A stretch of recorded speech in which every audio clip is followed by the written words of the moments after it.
ఎవరైనా పోగొట్టుకున్న చోటే వెతుక్కుంటారు. ఓడిన చోటే గెలవాలన్న పట్టుదలతో ఉంటారు. కానీ ఏడాది తర్వాత కూడా ఎమ్మెల్సీ ఎన్నికల్లో పోటీపై బీఆర్ఎస్ ఎందుకు వెనక్కి తగ్గుతోంది? గ్రాడ్యుయేట్ ఎమ్మెల్సీలతో పాటు 2 టీచర్ ఎమ్మెల్సీ స్థానాల ఎన్నికల విషయంలో రివర్స్ గేర్ ఎందుకేస్తోంది? బీఆర్ఎస్ అభ్యర్థుల్ని నిలబెడుతుందా, లేదంటే ఎవరికైనా మద్దతు ఇస్తుందా? ఇప్పటిదాకా అభ్యర్థులను ప్రకటించని ఆ పార్టీ వ్యూహం ఏంటి? ఒకసారి చూద్దాం.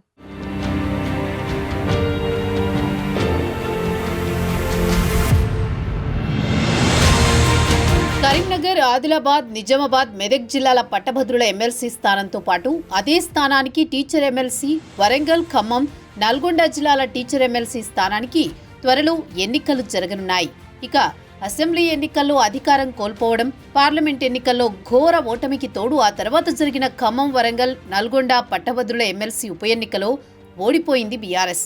దీంతో పట్టభద్రులు టీచర్ ఎమ్మెల్సీ ఎన్నికల్లో బీఆర్ఎస్ పోటీ చేస్తుందా లేదా అనే టాక్ పార్టీ వర్గాల్లో నడుస్తోంది.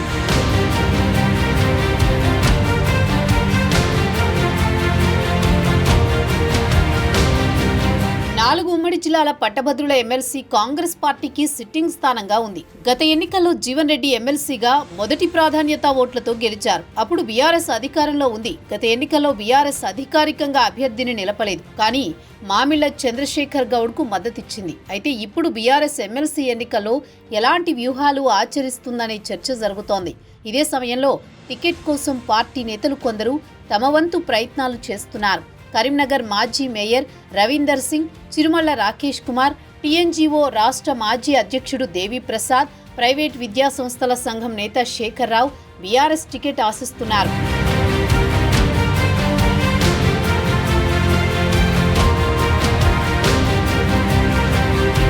కరీంనగర్, నిజామాబాద్, మెదక్, ఆదిలాబాద్ టీచర్ ఎమ్మెల్సీ ఎన్నికల్లో గతంలో బీఆర్ఎస్ నుంచి పాతూరి సుధాకర్ రెడ్డి పోటీ చేసి ఓడిపోయారు.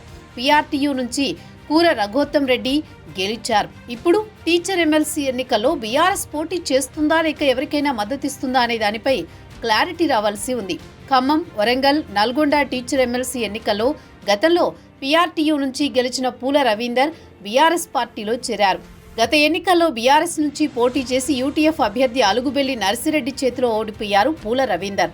దీంతో టీచర్ ఎమ్మెల్సీ ఎన్నికల్లో బీఆర్ఎస్ అధికారికంగా అభ్యర్థులను నిలబెడుతుందా లేదా అనే దానిపై క్లారిటీ లేదు.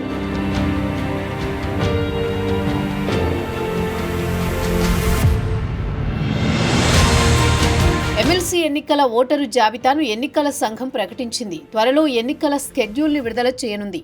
ఎన్నికల్లో పోటీపై గులాబీ పార్టీ ముఖ్య నేతలు సైలెంట్గా ఉంటున్నారు. తాజాగా బీజేపీ 3 ఎమ్మెల్సీ స్థానాల్లో తమ అభ్యర్థులను ప్రకటించింది. కాంగ్రెస్ పార్టీ కూడా అభ్యర్థులపై కసరత్తు చేస్తోంది. ఇక కరీంనగర్, ఆదిలాబాద్, మెదక్, నిజామాబాద్ పట్టభద్రుల ఎమ్మెల్సీ స్థానం పరిధిలో బీఆర్ఎస్ అధినేత కేటీఆర్, హరీష్ రావు, కవిత ప్రాతినిధ్యం వహిస్తున్నారు. పట్టభద్రుల టీచర్ ఎమ్మెల్సీ ఎన్నికల్లో తెలంగాణ ఉద్యమం సమయంలో బీఆర్ఎస్ పోటీ చేసిందన్నారు కేటీఆర్. ఇప్పుడు ప్రతిపక్షంలో ఉండడంతో ఎమ్మెల్సీ ఎన్నికలకు బీఆర్ఎస్ అధిష్టానం సీరియస్గా తీసుకునే ఉద్దేశంతో కనిపించడం లేదు. అయితే ఎమ్మెల్సీ ఎన్నికల్లో పోటీ చేస్తేనే బాగుంటుందనే అభిప్రాయం బీఆర్ఎస్ శ్రేణులతో పాటు టికెట్ పోటీలో ఉన్న ఆశావహుల్లో వ్యక్తమవుతోంది. మొత్తానికి ఎన్నికల స్కెడ్యూల్ వచ్చాక పోటీపై నిర్ణయం తీసుకుంటామంటున్న బీఆర్ఎస్ ఇప్పుడు ప్రతిపక్షంలో ఉండడంతో రాజకీయ పరిస్థితులను బట్టి పట్టభద్రుల టీచర్ ఎమ్మెల్సీ ఎన్నికల్లో అధికారికంగా అభ్యర్థులను పోటీకి దించుతుందో లేదో చూడాలి.